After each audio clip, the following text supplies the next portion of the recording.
ఈనాడు కూడా కిషన్ రెడ్డి గారు, బండి సంజయ్ గారు, భారతీయ జనతా పార్టీ జాతీయ అధ్యక్షుడు, పక్క రాష్ట్ర ముఖ్యమంత్రి ఫడ్నవీస్ గారు, బీజేపీ అధ్యక్షుడు రామచంద్రరావు గారు 3 సార్లు ప్రధానమంత్రిగా 12 సంవత్సరాల నుంచి కేంద్రంలో అధికారంలో ఉన్న బీజేపీ ఈరోజు మున్సిపల్లో ఓటు వేస్తే కేంద్రం నుంచి నిధులు తెచ్చి మేము అభివృద్ధి చేస్తామని మాట ఇస్తున్నారు. ఇది నమ్మశక్యమైన మాటనేనా?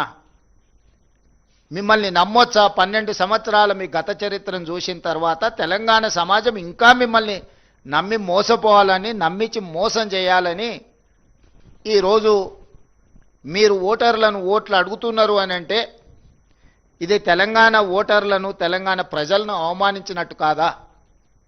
అదేవిధంగా పదే సందర్భం వచ్చినప్పుడు మేము ఇన్ని లక్షల కోట్లు, అన్ని లక్షల కోట్లు తెలంగాణ రాష్ట్రానికి ఇచ్చినాము, ఇవన్నీ నిధులు తెచ్చినామని చెప్పి కేంద్రం నుంచి మంత్రులు ప్రహ్లాద్ జోషి గారు వచ్చి మన 20 లక్షల కోట్లు మీకు ఇచ్చినామనేదో ప్రకటన చేసిండు. ఇంకొక మంత్రి వచ్చి 6-7 లక్షలు అన్నారు. ఏ మంత్రి వచ్చినా లక్షల కోట్ల రూపాయల ముచ్చటనే చెప్తున్నారు.